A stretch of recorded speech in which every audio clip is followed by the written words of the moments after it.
अस्सलाम वालेकुम, मैं हूँ अलीना फ़ारूक शेख। सबसे पहले हम डिस्कस करने वाले हैं, नया अदालती साल शुरू हो गया और इस मौके के ऊपर सुप्रीम कोर्ट में एक फुल कोर्ट रेफरेंस हुआ जैसे मामूल के मुताबिक होता है। और न सिर्फ इसमें चीफ जस्टिस ऑफ पाकिस्तान बल्कि बार काउंसिल्स के ओहदेदारान और अटॉर्नी जनरल साहब वगैरह भी इजहार ख्याल करते हैं और बिल्कुल वैसे ही देखा गया। लेकिन चीफ जस्टिस साहब ने आज जो गुफ्तगू की वो इंतहाई दिलचस्प, आपसे शेयर करते हैं और अपने तज्जियाकारों की इसके ऊपर राय जानते हैं। चीफ जस्टिस साहब ने कहा कि आईनी इशूज़ में उलझाकर अदालत का इम्तिहान लिया गया, सख्त इम्तिहान और माहौल की कई मरतबा अदालत खुद शिकार बनी। उन्होंने कहा कि जो वाक़यात पेश आए उनसे अदालती कारकर्दगी मुतासर हुई। किसी ने असम्बली की तहलील के बाद आम इंतखाबात 90 दिन में कराने पर इख्तलाफ नहीं किया, लेकिन मुश्किल इसलिए पेश आई कि ये एक सियासी लड़ाई थी। चीफ जस्टिस साहब ने फिर कहा कि गुड टू सी यू के मासूमाना रिमार्क्स को तंज़िया बयानात के तौर पर पेश किया गया। आज खुद नोटिस का तरीक़ाकार वाज़े किया। तनकीद के बावजूद इस साल के 9 माह में सिर्फ एक आज खुद नोटिस लिया। फिर दिलचस्प ये भी कि अपने जो जानशीन है सुप्रीम कोर्ट में, यानी आने वाले चीफ जस्टिस काजी फाजीसा साहब की भी चीफ जस्टिस साहब ने तारीफ़ की और कहा कि उम्मीद है काबिल जानशीन आज खुद नोटिस के मामले में बेहतर मैकेनिज़्म बनाएंगे, वो मेरे लिए मोतबर हैं। न सिर्फ आने वाले बल्कि गुज़श्ता एक चीफ जस्टिस का भी जिक्र हुआ। चीफ जस्टिस साकिब निसार की बात करते हुए उनके डैम फंड को बड़ा सराहा और कहा कि डैम फंड में 4 लाख का इजाफा अवाम का सुप्रीम कोर्ट पर एतमाद है।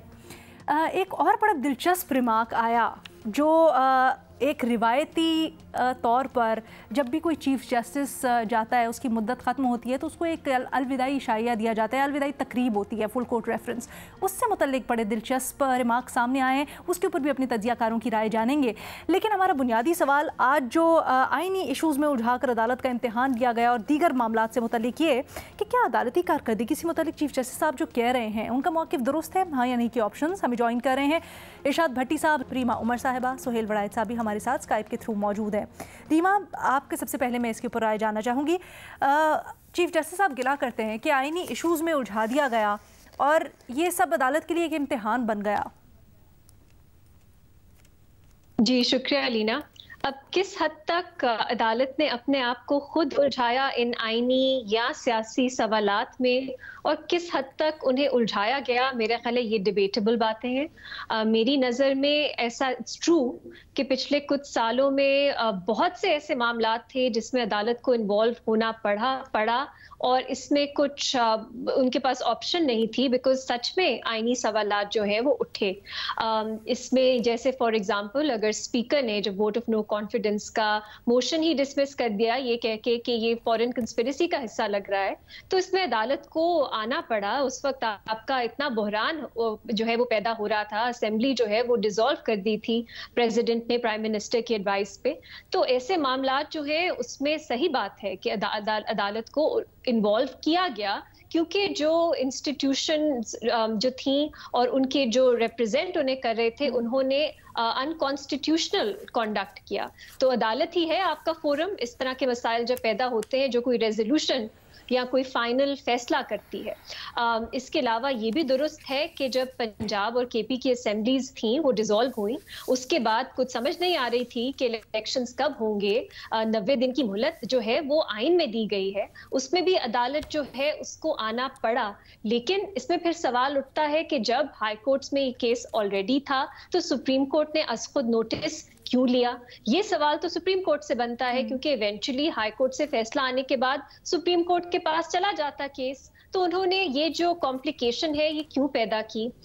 तीसरा सवाल ये उठता है कि जो 63A की जजमेंट है जो बहुत जिस पे हम बात कर चुके हैं और बात बनती भी है क्योंकि वो एक बहुत ही लीगली बहुत वीक थी वो जजमेंट, वो किस तरह सुप्रीम कोर्ट के पास केस किया एक प्रेसिडेंशियल रेफरेंस के तहत, तो वो ना लेते, वो कहते हैं ये आइन का इंटरप्रिटेशन का मामला ही नहीं है। लेकिन सुप्रीम कोर्ट ने उसको एडमिट किया, उस पे उन्होंने एक अपनी राय दी और उसमें वहां से हमने देखा कि और जो सियासी बहरान है वो मुल्क में किस तरह पैदा हुआ, क्योंकि कुछ सवालात का जवाब हमें मिला नहीं और सवालात इतने बनते गए कि अभी तक बहुत सी चीजों में कंफ्यूजन है इन मामलात में।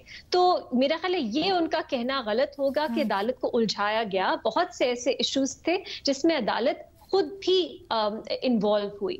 एक और मैं बात करना चाहती हूँ वो ये कि अदालत ने किस तरह खुद चीफ जस्टिस साहब जो हैं वो उन्होंने अपनी अदालत किस तरह चलाई, इसमें तो बाकी सियासी जमातें, मीडिया, उन सबको आप छोड़ दें, गुड टू सी यू को आप छोड़ दें, स्वीट एंड श्योर, मतलब लीना ये हमारा एक तरीका होता है, यहाँ पे लोग मजाक बनाते हैं, अब आप उसको रोक तो नहीं सकते, लेकिन ये कंट्रोवर्सी शुरू इससे नहीं हुई। कंट्रोवर्सी जो थी वो जजमेंट से शुरू हुई। ये जो परसेप्शन बायस का था, एक पॉलिटिसाइज्ड कोर्ट का था, ये जजमेंट से शुरू हुई। उसके बाद ये छोटी मोटी बातें ये चलती रहती हैं, मेरे ख्याल है इसको दरगुजर कर देना चाहिए। लेकिन सुप्रीम कोर्ट ने अदालत के एक और जो दूसरी बहुत बड़ी तनकीद होती है justice Bandial, chief justice Bandial पे, वो ये है कि वो अपनी अदालत को सही तरह साथ लेके नहीं चल सके। उनके जो साथी जजेस थे उनको साथ लेके नहीं चल सके। उन्होंने कोई फुल कोर्ट मीटिंग नहीं बुलाई। सुप्रीम कोर्ट के इतने मामलात हैं, अब वो कह रहे हैं आगे जाके जो चीफ जस्टिस है वो सुलझाएंगे, लेकिन उनकी भी जिम्मेदारी थी कि वो सुलझाएं। और ये सिर्फ बाकी मीडिया से या सियासी जमातों से सवालात नहीं उठ रहे थे, आपके अपने जजेस सवालात उठा रहे थे, चाहे वो जुडिशियल अपॉइंटमेंट्स का मामला हो कि वैकेंसीज इतनी ज्यादा थी, आप जो है वो जुडिशियल कमीशन ऑफ पाकिस्तान की मीटिंग ही नहीं बुला रहे थे। उसके अलावा किस तरह वो मामला इवेंचुअली हमें सामने आई बात कि किस तरह कॉम्प्रोमाइज किया गया, किस तरह उन लोगों ने जिनका कोई इख्तियार ही नहीं है इस पूरे सिचुएशन में, उनकी मुदाखलत के बाद रेजोल्यूशन निकला। ये भी एक बहुत परेशान कुन बात है। इसके अलावा बेंच सिलेक्शन की हमने बात की, एलोकेशन ऑफ केसेस की, उसमें भी सुप्रीम कोर्ट में अंदर से आवाजें उठ रही थी कि नजर आ रहा है कि पार्शियलिटी दिखा रहे हैं चीफ जस्टिस। उन्होंने कुछ भी नहीं किया। और फिर जब पार्लियामेंट ने करने की कोशिश की तो अदलिया की आजादी को एक एक्सक्यूज बना के, बल्कि मैं तो कहूंगी उसको वेपनाइज करके, हथियार के तौर पे इस्तेमाल करके सुप्रीम कोर्ट को इंसुलेट किया गया।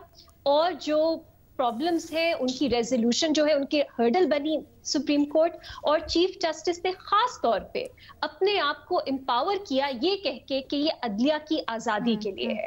तो मुझे तो नहीं मालूम किस अदलिया की आजादी का स्टैंडर्ड है जिसमें चीफ जस्टिस को इस तरह की पावर्स देना जो है वो अदलिया की आजादी का मीनिंग है। या मुझे तो ये कोई बैनुल-अक़वामी स्टैंडर्ड्स या बेस्ट प्रैक्टिसेस नहीं मिली। ये अपनी लेकिन रीमा, हैविंग सेड दैट, क्या ये भी कहना कि वेपनाइज किया उस चीज को काफी अनफेयर नहीं हो जाएगा? क्योंकि मैं मानती हूँ बड़ा देरीना मुतालबा है कि इस चीज़ को वजह किया जाए कि किस तरह से बेंचेस फॉर्म होंगे या क्या तरीकाकार होगा केसेस की हियरिंग का, बट जिस माहौल में पार्लियामेंट ने इस चीज़ को टेकअप किया, फिर जिस तरीकाकार के थ्रू टेकअप किया, क्योंकि बात उस वक्त हम भी कर रहे थे कि क्या सादा कानून साजी के ज़रिए करना ठीक है या कॉन्स्टिट्यूशनल अमेंडमेंट होनी चाहिए थी, उसके ऊपर तो बारहा सवाल बनता है और उसके ऊपर तो शकुक शुबहात हैं पार्लियामेंट के किरदार के ऊपर भी। अलीना, नहीं, मैं सोच समझ के इस लफ्ज का इस्तेमाल कर रही हूँ क्योंकि सिर्फ एक केस नहीं है। आप एक कंटिन्यूटी इसमें देखते हैं कि किस तरह सुप्रीम कोर्ट की, चाहे वो, और ये चीफ जस्टिस बंदयाल से पहले से चल रहा है, आप चीफ जस्टिस इफ्तिखार चौधरी के टाइम से उठा के देख लें, जब पार्लियामेंट ने उस वक्त तो लीना 18th अमेंडमेंट कंसेंसस के साथ आगे एक मामला लेके, चार्टर ऑफ डेमोक्रेसी में भी था ये सब, कि सुप्रीम कोर्ट में अपॉइंटमेंट्स का सिस्टम आपने बेहतर करना है, उसको सुप्रीम कोर्ट ने अदलिया की आजादी एक बहाना बना के, एक एक्सक्यूज बना के ये कहा, सिर्फ ये नहीं कि सुप्रीम कोर्ट की जो अपॉइंटमेंट्स हैं वो सुप्रीम कोर्ट की उस पे प्राइमेसी होनी चाहिए। उन्होंने कहा कि चीफ जस्टिस फैसला करेंगे कि जुडिशियल कमीशन ऑफ पाकिस्तान किस तरह किसको कंसिडर भी कर सकता है अपॉइंटमेंट्स के लिए। बाकी जुडिशियल कमीशन के जो मेंबर्स हैं वो नॉमिनेट नहीं कर सकते, सिर्फ चीफ जस्टिस कर सकते हैं। कब आपने कमीशन जो है उसको बुलाना है वो भी फैसला सिर्फ चीफ जस्टिस कर सकते हैं। तो ये उन्होंने कहा कि अदलिया की आजादी जो है वो ये मांगती है। अब ये आप अदलिया की आजादी से कैसे जोड़ सकते हैं? सब जजेस क्या बराबर नहीं है? ये चीफ जस्टिस का प्रेरोगेटिव क्यों होना चाहिए? उसके बाद हमने देखा जब अकाउंटेबिलिटी का मामला आया तब भी अदलिया की आजादी को एक्सक्यूज बना के कहा गया कि हम जुडिशियल, जो सुप्रीम जुडिशियल काउंसिल है उसके नंबर्स भी नहीं देंगे कि कितने जजेस के केस से रेफरेंसेस उनके खिलाफ है, नाम किसी ने नहीं पूछा, नंबर्स तक नहीं देंगे, ये भी नहीं बताएंगे कितने केसेस रिजॉल्व हुए। ये भी अदलिया की आजादी को एक्सक्यूज बनाया गया। और आप जब बात करिए ना लीना कि आईनी अमेंडमेंट की जरूरत है या आम कानून साजी, ये अदलिया की आजादी का तो सवाल नहीं है ना, ये तो कॉन्स्टिट्यूशनल सवाल है। आप कह दें कि नहीं, हमें नहीं लगता ये ऑर्डिनरी लॉ मेकिंग से हो सकता है, लेकिन ये कहना कि बेंच किस तरह बनेंगे ये चीफ जस्टिस का इख्तियार है। अगर पार्लियामेंट इस पे कानून साजी करेगी, ये अदलिया की आजादी पे अटैक है, ये मुख्तलिफ आर्गुमेंट बन जाती है। तो इस पे तो सवाल उठते हैं कि अदलिया की आजादी को वेपनाइज किया जा रहा है चीफ जस्टिस को एम्पावर करने के लिए और सुप्रीम कोर्ट को बिल्कुल इंसुलेट करने के लिए, ना अपॉइंटमेंट्स के मामले में भी और अकाउंटेबिलिटी के मामले में। ठीक है भट्टी साहब, आप की क्या राय है? क्या आप इस राय से इत्तेफाक करते हैं जो रीमा कह रही हैं, या फिर जो चीफ जस्टिस साहब ने कहा है कि आईनी इश्यूज में अदालत को उलझा दिया गया? मैडम शेख, पहली बात तो ये है कि पिछला अदालती साल हो, मौजूदा अदालती साल हो, या बदकिस्मती से एक कैसी किया जा सकता है कि अगला आने वाला अदालती साल हो, इस निज़ाम इंसाफ में कोई मुझे तब्दीली नज़र नहीं आती। और ये मैं निज़ाम इंसाफ बड़ों की बात नहीं कर रहा, गरीब आदमी और आम आदमी की बात कर रहा हूँ, जो रुल गया है थाने कचहरियों में, अदालतों में, और जिसके लिए कदम कदम पर छितर हैं और कदम कदम पर उसके लिए कड़ुकियाँ लगी हुई हैं और कदम कदम पर जलालत और रुसवाई है। तो काश ये ऊपर की एलीट क्लास को छोड़कर नीचे आम आदमी जो जेलों में हैं, जो बाहर भी जेलों जैसी ज़िंदगी गुजार रहे और अंदर भी, उनके लिए सोचा जाता। Madam Sheikh, chief justice Umar Ata Bandial ने मुश्किल तरीन दौर में वो चीफ़ जस्टिस रहे। चीफ़ जस्टिस साहब मीर जाफ़र मीर सादक से 9 मई तक का उन्होंने वो सारा भुगता। तरीक़े अदम एतमाद से मतलब इमरान खान हुकूमत जाने से शहबाज हुकूमत के जाने तक उन्होंने भुगता। दोनों सूबाई असम्बलियाँ टूटने से 90 दिन में इंतखाबात ना होने तक उन्होंने भुगता। इलेक्शन कमीशन, गवर्नर्स और हुकूमत के गठजोड़ से आइन टूटने और इलेक्शन से भागने तक उन्होंने भुगता। और पार्लियामेंट में ज़ाती मफादों और ज़ाती अनादों पर कानून साजियों से सुप्रीम कोर्ट की तकसीम तक उन्होंने भुगता। बेंच बनने से बेंच टूटने तक उन्होंने भुगता। फैसले आने से फैसले रद्दी की टोकरी में फेंके जाने तक उन्होंने भुगता। हकूमती धमकियों से ऑडियो लीक्स तक उन्होंने भुगता। और ऊपर से सियासी बुरान, मुआशी बुरान, आइनी बुरान, अदालती बुरान। और फिर प्रैक्टिकल क्या हो रहा था? गुड टू सी यू के मजाकों से मदर ऑफ लॉ नहीं, मदर इन लॉ जैसे औच्छे हथकंडे उन्होंने भुगते। मैडम शेख, ये तारीख़ में याद रखे जाएंगे कि उमर अता बंदयाल साहब की दौर में जब ये चीफ़ जस्टिस थे और शहबाज शरीफ वज़ीर आज़म थे और राजा रियाज अपोजिशन लीडर थे, तब आइन तोड़ा गया था। लेकिन आइन टूटने के बाद चीफ जस्टिस उमर अता बंदयाल साहब कमज़ोर जज साबित हुए। आइन तोड़ने पर और सुप्रीम कोर्ट के फैसले ना मानने पर इन्हें शहबाज हुकूमत, इसाक डार समेत मुतल्लका वज़रा पर तौहीन अदालत और तौहीन आइन में इन्हें बुलाना चाहिए था और फ़र्द जुर्म आयद करनी चाहिए थी और सज़ा देनी चाहिए थी। सुप्रीम कोर्ट के सर्विंग जजेस की तस्वीरें लगाकर सियासी जलसों में खिताब करने वाली और उन्हें साजिशी जज कहने वाली मरियम नवाज को पर तौहीन अदालत लगनी चाहिए थी और उन्हें सज़ा मिलनी चाहिए थी। कि एक ऑडियो आई, उसके बाद कोई फॉरेंसिक नहीं, कोई तस्दीक नहीं, और उस ऑडियो को प्रेस कॉन्फ्रेंस में चलाकर वज़ीर दाखिला साहब के तबसरों पर उन्हें सज़ा मिलनी चाहिए थी और उन्हें तौहीन अदालत में बुलाना चाहिए था। सुप्रीम कोर्ट ने कहा इलेक्शन कमीशन ने जमहूरियत को पटड़ी से उतारा, आइन की खिलाफ वर्जी के मुर्तकब हुए। इलेक्शन कमीशन अपने काम के अलावा सारे काम कर रहा है और गवर्नर केपी के आइन के खिलाफ वर्जी के मुर्तकब हुए। इन दोनों के खिलाफ कार्रवाई होनी चाहिए थी, कार्रवाई मुतल्लका फोरम्स पर जानी चाहिए थी। और मैडम शेख, आखिरी बात, सुप्रीम कोर्ट पर चढ़ाइयाँ करने वाले और सुप्रीम कोर्ट को धमकियाँ देने वाले जजेस को धमकियाँ देने वालों को तौहीन अदालत में बुलाना चाहिए था।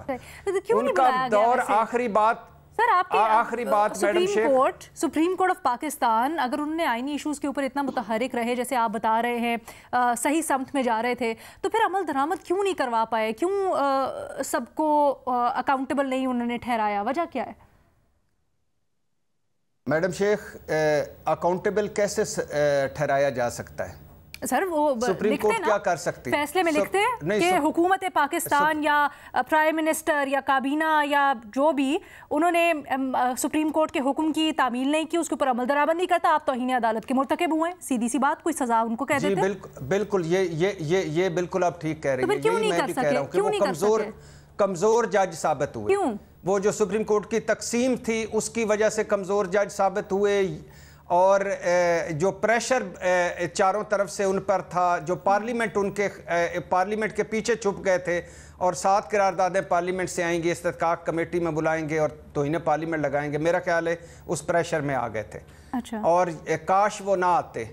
अगर आइन टूटा था तो आइन तोड़ने वालों को सज़ा देते, तौहीन सुप्रीम कोर्ट हुई थी तो उसको सज़ा देते, तो वो एक अच्छे तरीके फैसला दे देते, सज़ा मिलती ना मिलती। हाँ, जैसा आपने कह रही है ना, फैसला दे सिंबॉलिक वैल्यू होती है अगर वो समझते हैं। सोहेल साहब, आपसे मैं यही सवाल करना चाहती हूँ। ठीक है सोहेल साहब, मैं आपसे यही सवाल करना चाहती हूँ, जैसे भट्टी साहब ने कहा, आप अपना मौक़िफ़ तो बयान करेंगे इसके ऊपर या राय देंगे आप अपनी, लेकिन ये एक बहुत बड़ा सवालिया निशान है कि सुप्रीम कोर्ट अगर ये कहती है आज कि हमें अदालती आईनी मामलात में अदालत को उलझा दिया गया, तो फिर रिट ऑफ सुप्रीम कोर्ट या जिस तरह से उनको अपने फैसलों पर अमल दरामद करवाना चाहिए था वो क्यों ना हो पाया? क्यों चीफ जस्टिस उसके लिए कोई अपने फैसलों में सख्त कार्रवाई ना कर पाए?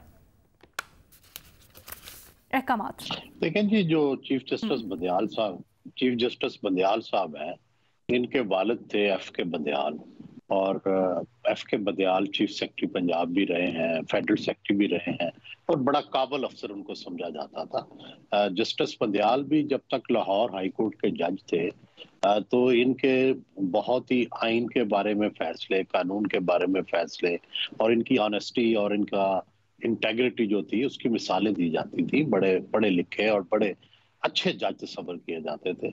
लेकिन सुप्रीम कोर्ट के चीफ जस्टिस के तौर पर वो बड़े कंफ्यूज्ड रहे हैं। वो कोई वाज़े लाइन जो है वो नहीं इख्तियार कर सके। अगर आप सियासी तौर पर ही सिर्फ देखें उनका, तो एक तरफ वो जो इमरान खान ने असम्बली तोड़ी थी उसको रात को अदालत को खोल के उसको स्टे दे दिया, और जो थी शहबाज हुकूमत बनने दी और फिर उसको चलने दिया। दूसरी तरफ उसी शहबाज हुकूमत के खिलाफ जो है वो फैसले दिए, फिर 14 मई का फैसला दिया, फिर उस पर अमल ना करा सके। तो देखिए, हम जो लोग थोड़ी बहुत हिस्ट्री पढ़ते हैं दुनिया की, उसमें जस्टिस मार्शल का हवाला दिया जाता है, जो जिन्होंने 40 साल वो जज रहे, और वो अमेरिका की जो सारी जुडिशियल हिस्ट्री है उसमें उनको हीरो का दर्जा हासिल है।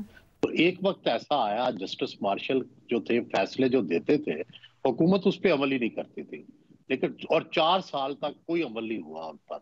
और एक वक्त आया जब हुकूमत बदल गई तो जस्टिस मार्शल के सारे फैसलों पर अमल हो गया। तो इन्हें भी फैसले सुनाने चाहिए थे, ना इम्प्लीमेंट होते, ना उन पे अमल होता, कोई फर्क नहीं पड़ता। इससे जज का तल्लुक नहीं होता इम्प्लीमेंटेशन से, जज का तल्लुक होता है फैसले देने से, जज का तल्लुक होता है अपनी मॉरल हाई ग्राउंड जो है उसको बरकरार रखने में। तो मुझे तो ये लगता है कि एक तो सियासी तौर पर कोई उनकी वाजे जो है वो लाइन, जज का मकसद ही होता है फैसला करने वाला, तो जो वो फैसला ही नहीं कर सके कि वो क्या तहरीक इंसाफ का मौका देता। लेकिन सर, क्या जज का ये काम होता है कि वो देखे कि मैंने तहरीक इंसाफ के मौक़िफ़ के ऊपर लाइन लेनी है या मैंने नून लीग के? अगर वहां पर वोट ऑफ नो कॉन्फिडेंस वाले मामले के अंदर, अगर वोट ऑफ नो कॉन्फिडेंस वाले मामले के अंदर कानूनी नुक्ता दुरुस्त था जिस भी पार्टी का, पाकिस्तान तहरीक इंसाफ की अपोजिशन का लेट से, तो वो तो कानून और आइन के मुताबिक उन्होंने फैसला किया, और फिर आगे जाकर अगर पाकिस्तान तहरीक इंसाफ का मौक़िफ़ दुरुस्त था कानूनी तौर पर तो उन्होंने उनके हक में फैसला दे दिया। जज का ये काम नहीं होता? नहीं नहीं नहीं नहीं, नहीं मेरा नहीं ख्याल। देखिए, पोजीशन ये थी कि आप जब आप किसी ये तो ऐसे ही है ना कि भाई आप ये कहें कि जो बुनियादी बात है उसको नजरअंदाज कर दें और जुजियात जो है उस पर अमल कर दें। जज जो है, सुप्रीम कोर्ट का फैसला जो है वो पूरे मुल्क पर, पूरे आइन पर, सियासी निजाम पर, कानून पर, सब पर सबकत हासिल करता है। उन्होंने ही तो हुकूमत बनाई, शहबाज हुकूमत बनाने का इजाजत दी, तो फिर उसके बाद जो कॉम्प्लिकेशंस होनी थी वो भी तो जाहिर है उन्होंने फेस करनी पड़ी थी। तो बुनियादी बात यह है कि वो बुनियादी नुकात पर फैसला ही नहीं कर सके कि उन्होंने मुल्क को डायरेक्शन दे भी रहे हैं तो क्या दे रहे हैं। दे वर कंफ्यूज्ड, उनका कोई नुक्ता नजर नहीं था, कोई वाजे नहीं था। तो उससे जो मुल्क की आज जो सूरत हाल हुई है, सियासी कंफ्यूजन है, जमहूरी कंफ्यूजन है, मुआशी कंफ्यूजन है, कुछ पता नहीं है इलेक्शन होंगे नहीं होंगे, कोई पता है नहीं है, सियासत किधर जाएगी, क्या होगा। इसमें जहां और लोगों की बहुत सारी जिम्मेदारियां हैं, सुप्रीम कोर्ट ने भी और चीफ जस्टिस बंदयाल ने भी इसमें अहम रोल अदा किया। अच्छा, बड़ा दिलचस्प है। मैं एक छोटी सी ब्रेक लूंगी, उसके बाद वापस आते हैं, मजीद इसको डिस्कस करते हैं। आई अंडरस्टैंड रीमा, आप कुछ ऐड करना चाहती हैं? एक छोटी सी ब्रेक, उसके बाद मजीद सवाल भी।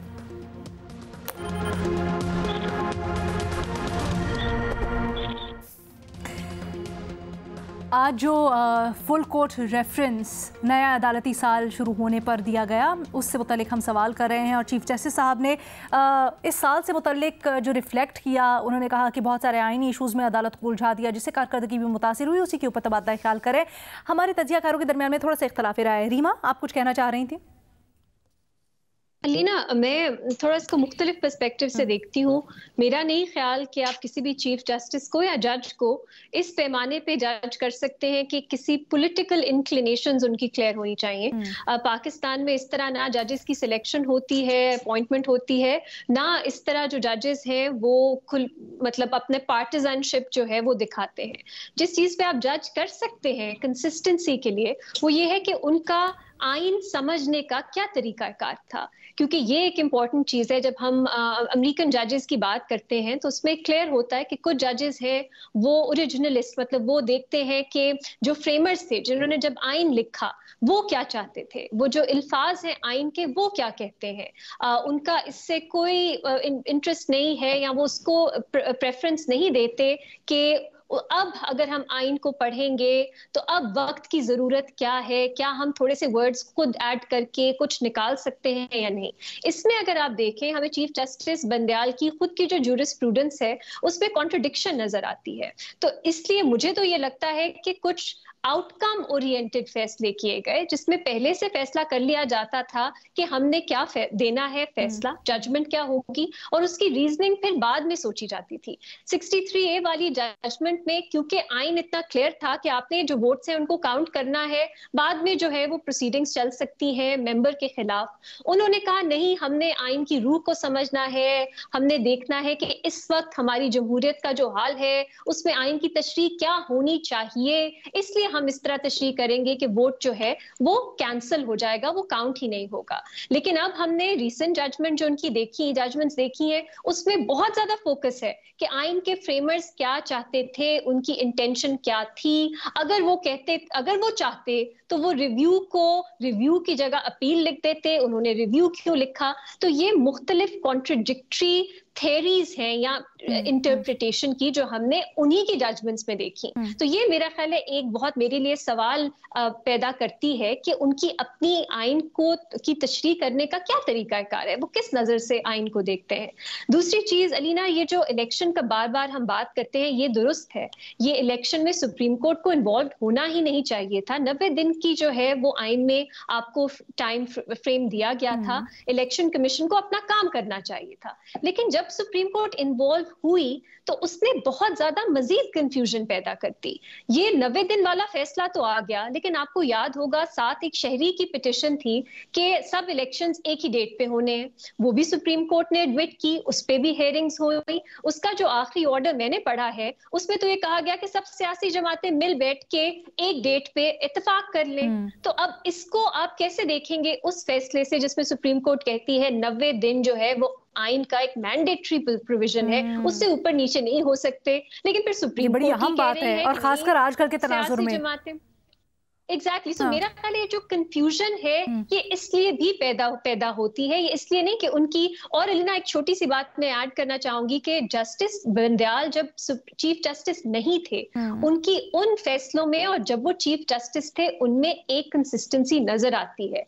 जिन जजेस के साथ वो बेंचेस बनाते थे वो उन्हीं जजेस के साथ बैठते थे जब चीफ जस्टिस साकिब निसार थे। डैम फंड का आपने हवाला दिया, डैम फंड की जो बेंच पे जस्टिस बंदयाल भी थे, तो कोर्स वो उसकी तारीफ ही करेंगे।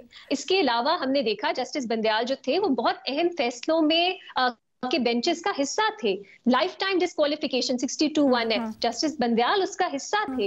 ये कि आप पार्टी हेड नहीं बन सकते अगर आप डिस्क्वालिफाइड है, जस्टिस बंदयाल उसका हिस्सा थे। और हमने उसका तसलसल देखा जब वो चीफ जस्टिस बने, उन्होंने किस तरह के बेंचेस बनाए, किन जजेस को प्रायोरिटाइज किया, किन जजेस को अपने साथ नहीं रखा। तो मेरा ख्याल है मुझे इस तरह कंसिस्टेंसी नजर आती है उनके फैसलों में। लेकिन वो पॉलिटिकल इंक्लिनेशन के जुमरे में हमें नहीं जज करना चाहिए। मैं सहेल साहब से इसके ऊपर मैं सहेल साहब से कंसिस्टेंसी के लिए जज नहीं करना चाहिए। कंसिस्टेंसी आपको नजर आनी चाहिए कि तरीकाकार क्या है आपका आइन इंटरप्रेट करने का। उसमें सहेल साहब को मौका देना चाहूंगी। मैंने एग्जैक्टली इसी सहेल साहब, ऑफ कोर्स देखिए, सवाल यह है कि चीफ जस्टिस ने जो आज जो छोड़ के जा रहे हैं लेगेसी, क्या उन्होंने अपने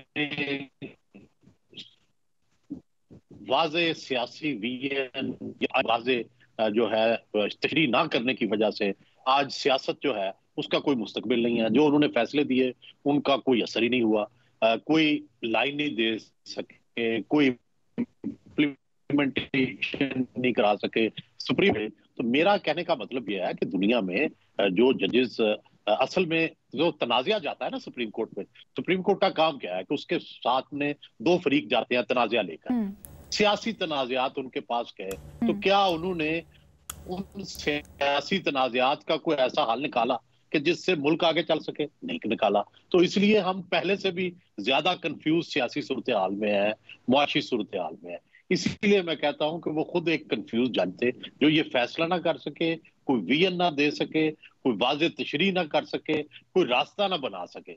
इसलिए मैं समझता हूं कि वो एक नाकाम चीफ जस्टिस के तौर पे जो है वो रिटायर हो रहे हैं। अच्छा भट्टी साहब, वैसे लीना एक नुक्ता छोटा सा, जब वोट ऑफ नो कॉन्फिडेंस के बाद 63A की इंटरप्रिटेशन आई तो पंजाब में तो वो अमल दरामद करवा सके ना। उन्होंने एक ऐसी इंटरप्रिटेशन दी कि पूरा साल 2022 पंजाब में जो है उनके फैसले की वजह से एक अजीब पॉलिटिकल केओस था, लेकिन इम्प्लीमेंट तो हुआ उनका फैसला 63A का। इसलिए हमने देखा पंजाब में सीएमशिप जो है वो बदली, वो तब्दील हुई। तो मेरा ख्याल इलेक्शंस का मामला है शायद, बिल्कुल ये अलग बात है, बिल्कुल ये अलग बात है। तो मैं तो उसकी तनकीद इसलिए करूंगी क्योंकि वो फैसला ही इतना कमजोर था, और सुप्रीम कोर्ट ने जो उसकी तशरीह दी कि किस तरह इलेक्ट होंगे चीफ मिनिस्टर, किस तरह स्पीकर फैसला करेंगे कि वोट जो है वो पार्टी लाइन के हिसाब से है या नहीं है, उस सब में इतनी कंफ्यूजन थी। मुझे तो अभी भी कंफ्यूजन है, अगर कोई अब्सटेन करेगा पार्टी लाइन के खिलाफ तो क्या होगा। तो ये कंफ्यूजन उन्होंने आगे के लिए भी पैदा की, लेकिन इम्प्लीमेंटेशन उन्होंने करवाई, उस वक्त इम्प्लीमेंटेशन हुई। ये इलेक्शन के मामले पे क्या हुआ, किसकी वजह से इम्प्लीमेंटेशन नहीं हो पाई, और सुप्रीम कोर्ट ने खुद एक और पिटीशन क्यों एंटरटेन की जिसमें ये कहा गया कि इलेक्शन साथ होंगे। ये मेरा ख्याल है ये भी इंपॉर्टेंट सवाल है। इसके ऊपर सवालिया निशान है, लेकिन इसके जवाब हमें बिल्कुल भी नहीं मिल पा रहे हैं। 1 साल से हम तकरीबन इसकी खोजने की कोशिश कर रहे हैं, इफ नॉट। भट्टी साहब ये कहिएगा, ये जो 1 साल से सारा का सारा वोट ऑफ नो कॉन्फिडेंस के बाद से मसला चल रहा है और मामला चल रहा है, आपकी इसके ऊपर क्या राय है? क्या ये साल या जैसे सोहेल वड़ायत साहब कह रहे थे, मौजूदा चीफ जस्टिस के अंदर खासकर 1 साल में जिस तरह से मामलात आए, सुप्रीम कोर्ट के लिए वो बदतरीन साल रहा? जी, मैं सोहेल साहब के साथ एग्री करता हूँ। एक तो तासुर ओवरऑल मैं इसको नहीं मानता, लेकिन इस तासुर को डिस्कस कर लेते हैं कि मखसूस बेंचेस और किसी एक जमात के हक में फ़ैसले, मखसूस बेंचेस हाँ बिल्कुल नज़र आते हैं। अब वो मखसूस बेंचेस जो हैं वो आइन और कानून से हटकर फ़ैसले कर रहे हैं या आइन और कानून के मुताबिक फ़ैसले कर रहे हैं, इस पर डिबेट हो सकती है। मेरा ख्याल है वो आइन और कानून के मुताबिक फ़ैसले करते रहे। लेकिन अब ये जो फैसलों में एक जमात का तासुर होना, मैडम शेख, इसमें वो है ना, कुछ उंज भी रावां औखियां सन, कुछ सानू मरण दा शौक भी सी, कुछ गल गमां दा तौक भी सी, कुछ शहर दे लोग भी जालम सन, कुछ सानू मरण दा शौक भी सी। तो कुछ हालात ऐसे थे जो सियासी तकसीम और नफ़रत, और इतने हालात आप ज़हन में रखिए कि वज़ीर आज़म जो मुंतखब करवा रहा है वो कौन करवा रही? Supreme court. वज़ीर आला का मामला कौन हल करवा रहा है? Supreme court. गवर्नर्स का मामला कौन हल कर रहा है? Supreme court. इलेक्शन का मामला कौन हल कर रहा है? Supreme court. कानून साजियों का मामला कौन हल कर रहा है? Supreme court. नायब और फौजी अदालतें कहाँ पड़े हुए हैं? Supreme court. ऑडियो टेप्स कहाँ पड़े हुए हैं? Supreme court. नाहली मामला कहाँ है? Supreme court. मुकदमे और बाकी सारे मामले आपके दलाइल के मुताबिक तो वो बाकी जजेस का मौके से साबित हुआ ना, या बाकी ये सब जो कह रहे हैं सुप्रीम कोर्ट को शायद थोड़ा सा कुछ मामलात के ऊपर रुकना चाहिए था, संभलना चाहिए था, हर मामले के अंदर नहीं कूद जाना चाहिए था। सिर्फ 2 जुमले मैडम शेख, सिर्फ 2 जुमले, मैं उसी पे आ रहा हूँ। अब एक तरफ ये माहौल था, ये जो सियासी पोलराइजेशन थी और ये जो नफरत और तकसीम थी और न्यू नॉर्मल्स का जो माहौल था। दूसरी तरफ मैं सोहेल साहब से क्यों एग्री करता हूं कि एज ए चीफ जस्टिस वो जैसे वो बात कर रहे हैं कि आइन तोड़ने वालों पर वो उन्होंने कुछ नहीं किया, सुप्रीम कोर्ट के फैसलों को ना मानने वालों पर उन्होंने कुछ नहीं किया, इलेक्शन से भागने वालों पर उन्होंने कुछ नहीं किया, सुप्रीम कोर्ट पर चढ़ाइयां और जजेस को धमकियां देने वालों पर कुछ नहीं किया। वो कमजोर जज साबित हुए, फैसले ना कर सके और अपना हाउस ऑर्डर ना कर सके। उन्होंने कोई एफर्ट नहीं किया अपना हाउस ऑर्डर करने। बिल्कुल मखसूस जजेस लगे, आपको लगा कि मखसूस जजेस पर मुश्तमिल बेंचेस बनाए जा रहे थे, आपको भी ऐसा महसूस हुआ। तो भट्टी साहब, क्या ये ताज्जुब की बात नहीं लगी? क्या आपके दिल में सवाल नहीं आया कि शायद थोड़े से मुख्तलिफ जजेस होते या ज़्यादा जजेस को मौका मिलता तो हमारी भी रहनुमाई होती, मुख्तलिफ चीज़ों के ऊपर मुख्तलिफ तरीके से उनको टैकल किया जाता, बहुत से सवाल थे जो एड्रेस नहीं हुए वो हो जाते, मज़ीद बेहतर रहनुमाई मिलती। जी मैडम शेख, 2 मौके ऐसे थे जब मैंने अभी जो लास्ट आप बात कर रही थी कहा था कि अपने हाउस को, अपनी सुप्रीम कोर्ट को, अपनी जो उनका हल्का था उसको वो उन्होंने ऑर्डर हाउस इन ऑर्डर ना कर सके या कुछ सीरियस एफर्ट देखने में ना आई। 2 ऐसे मौके थे कि जहां वो फुल कोर्ट, जैसे हम ये मुसलसल बातें करते रहे थे, फुल कोर्ट बन जाता तो वो बहुत सारे हमारे मामले हल हो जाते।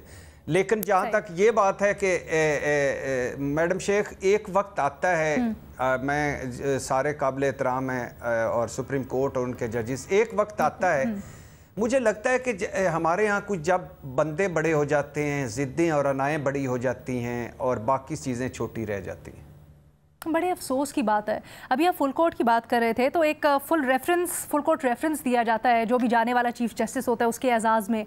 लेकिन आज बड़े दिलचस्प रिमार्क सामने आए जब ये तकरीर के दौरान जस्टिस उमरता बंदयाल जो कि इसी हफ्ते रिटायर होने वाले हैं, तो उन्होंने कहा कि फुल कोर्ट रेफरेंस से खिताब क्या करना है, बार बार सुन के आप मुझे बोर हो जाएंगे। हालांकि वो इम्पॉर्टेंट इसलिए होता है क्योंकि जाने वाला चीफ जस्टिस और आने वाला चीफ जस्टिस एक स्टेज शेयर करते हैं, दोनों अपने अपनी बातें करते हैं और नोट्स भी कंपेयर होते हैं, शेयर होते हैं, तकारीर जो होती हैं वो शेयर होती हैं। तो क्या रीमा, ये जो तासुर जा रहा है कि जस्टिस काजी फायज़ ईसा और जस्टिस बंदयाल का एक साथ तकरीर करने के इम्कानात कम होते जा रहे हैं, इसकी वजह क्या है? और क्या इस तासुर में आप समझती हैं कोई सच्चाई है कि थोड़ा हिचकिचा रहे हैं चीफ जस्टिस साहब? अलीना, मैं इस पे कमेंट नहीं करूंगी क्योंकि रिपोर्टर्स तो यही कह रहे हैं, लेकिन मुझे नहीं मालूम इसके पीछे किस हद तक सच्चाई है। लेकिन अगर हम वैसे देखें तो जस्टिस बंदयाल ने और चीफ जस्टिस बंदयाल ने, उन्होंने जो उनके नेक्स्ट सीनियर मोस्ट जज थे सुप्रीम कोर्ट के, उनको बहुत ज़्यादा आइसोलेट करने की कोशिश तो की सुप्रीम कोर्ट में। चाहे वो बेंच था जिसमें कहा गया कि for the principle of unbiasness justice Qazi Faez Isa prime minister Imran Khan साहब का कोई केस नहीं सुनेंगे। उसके बाद जिस तरह उनके जो जुडिशियल ऑर्डर्स थे, एडमिनिस्ट्रेटिव ऑर्डर्स के थ्रू उन्हें बस डिसमिस कर दिया जाता था। उनकी सरबराही में जो कमीशन बनी उसको स्टे ऑर्डर दे के काम करने से रोक दिया। उनका जो केस था, जो रेफरेंस थी, जो अब जिन्होंने रेफरेंस दायर की वो खुद कहते हैं प्रेशर में की, वो उसको ओन नहीं करते। उसमें कहा गया कि कानून के ऊपर वो और उनकी जो पूरी फैमिली मेंबर्स हैं वो अकाउंटेबल है।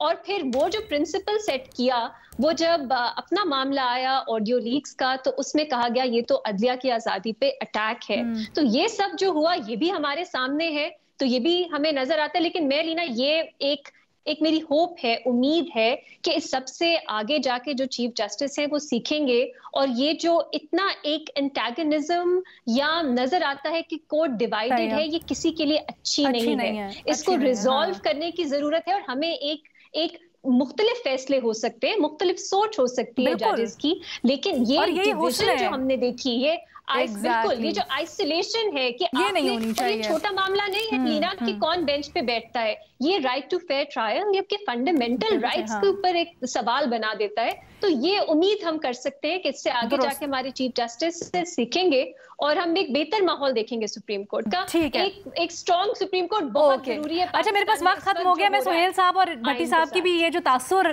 क्रिएट हो रहा है इसके ऊपर राय जानना चाहती हूँ। भट्टी साहब, हाँ या ना, क्या ये तासुर आपको लगता है दुरुस्त है या नहीं? नहीं, मैडम शेख, मेरा नहीं ख्याल, क्योंकि चीफ जस्टिस उमर अताब बंदयाल साहब एक उनका ये भी दुख रहा है कि और ये बजा रहा है कि बहुत मीडिया किरदार कुशी हुई है। अच्छा, मुझे नहीं लगता ऐसा कोई तासर है। अच्छा, सोहेल साहब? नहीं, मेरा ख्याल है जाएंगे, दोनों जाएंगे, दोनों की इज्जत इसी में है कि जाएं। एक रवायात को बरकरार रखना चाहिए, इख्तलाफात भी हों तो रवायात बरकरार रहनी चाहिए। ठीक है जी, हमारे तजियाकारों की आपने राय जानी। आज के प्रोग्राम से इतना ही। अल्लाह हाफिज।